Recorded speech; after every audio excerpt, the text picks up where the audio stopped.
زه وطنیار خلجی او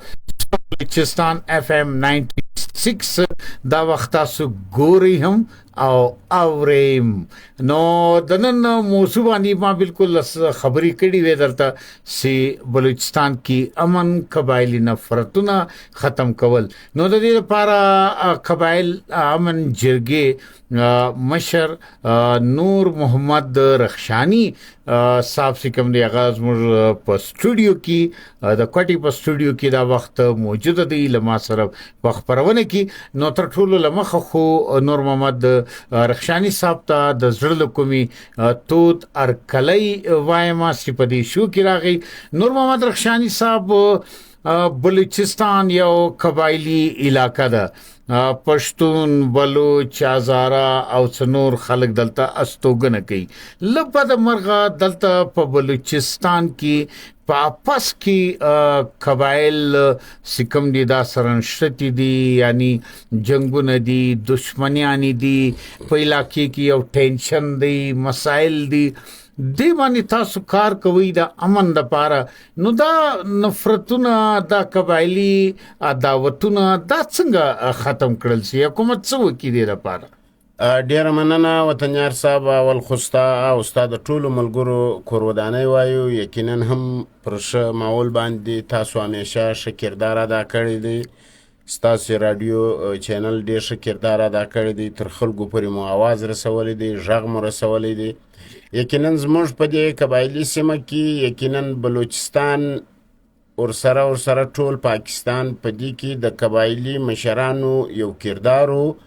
چونکې زموږ په دې علاقه کې چې کومې مسلې مسایل راکلي هغه به د یو کمبلې په حال باندې یا د یو ناستې په حال باندې به هغه مجلسونه هغه که د مړي مسلې وي هغه که نورې مسلې وي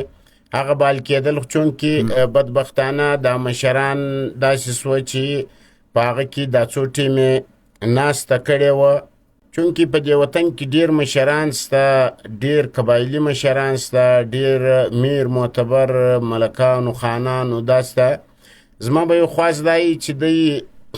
په خلاص زړه باندې په خلوص باندې یو کردار ادا کړي انشاءالله دا څه چې رنجشتونه دي دا به یو هم نه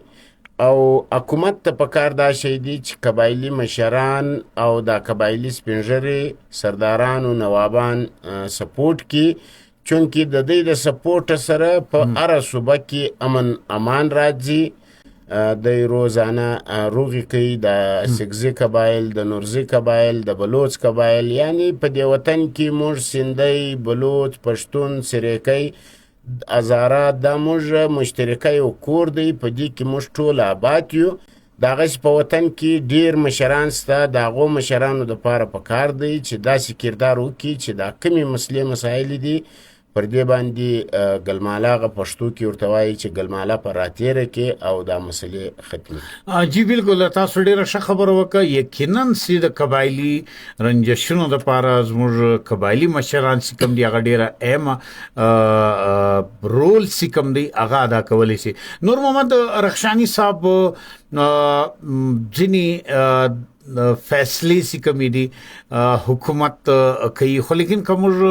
تیرو وختونو ته نظر واچو په تیر وختونو باندې نو فیصلې چې کومې ولې هغه به قبایلي جرګې جوړېدلې لکه تاسو ذکر وکړئ په کمبل باندې به فیصله کېدله او ډېره ټینګه فیصله به وسوله او بیا به هغه قومونه هغه قبایل چې کوم دي هغه به په خپل آفس کې له هغه بدۍ څخه په دوستي باندې سره راغلو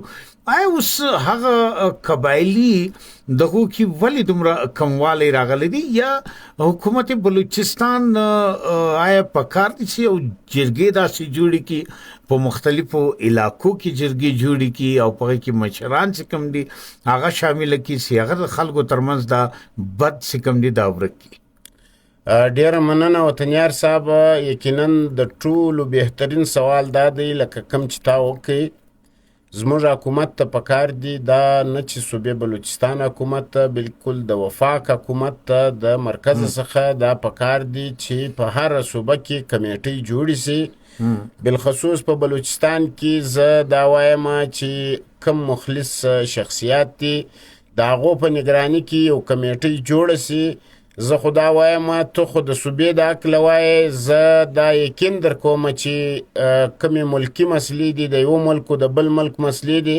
په دې کې به هم انشاءالله د قبایلي مشرانو د سن 60-65 څخه راونیسه تر اوسه پورې دا پخوانۍ مسلې د ټولو مشرانو په دې کې کردار و. د یو قبایل مشران او د بل قبایل مشران یو بل ته ډېر اهمیت سره ورکوي. یو کمیټۍ جوړه سي، د قبایلو یو جرګه جوړه سي. په دې جرګه کې څونه چې ستونزې دي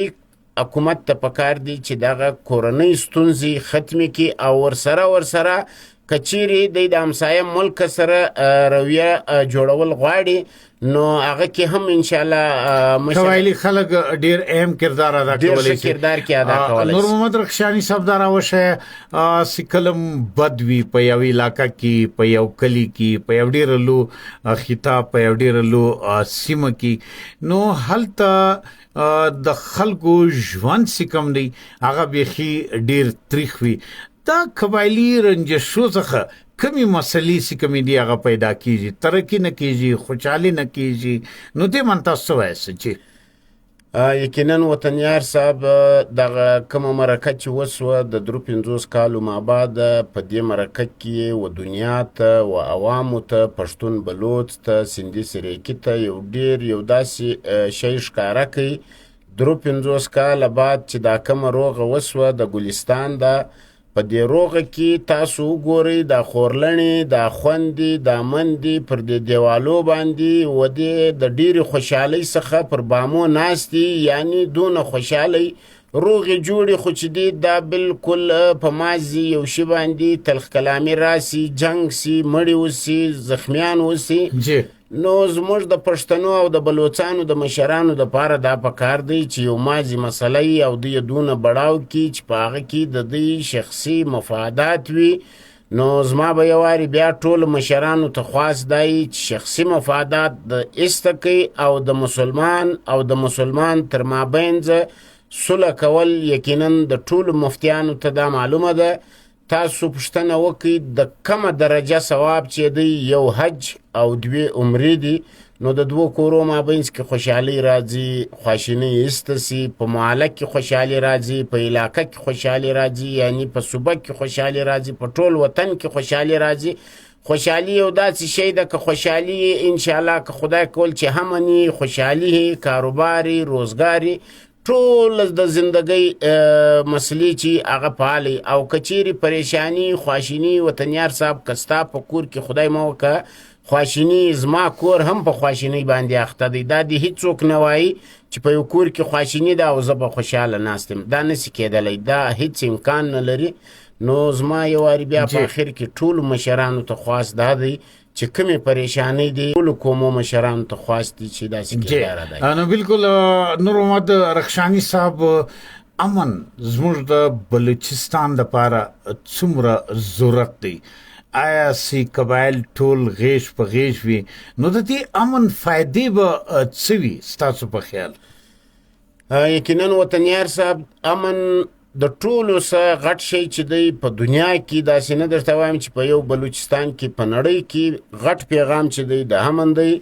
د امن سره یقینا تاسو وګورئ چې زموږ په خپل کور کې بدامني ده،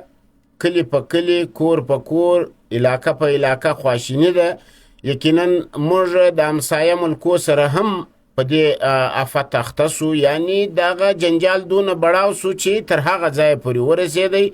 که مشرانو دا کردار کړی وای چې د خپل مسلې مسایل پر همدغه ځای باندې حل کړي وای نو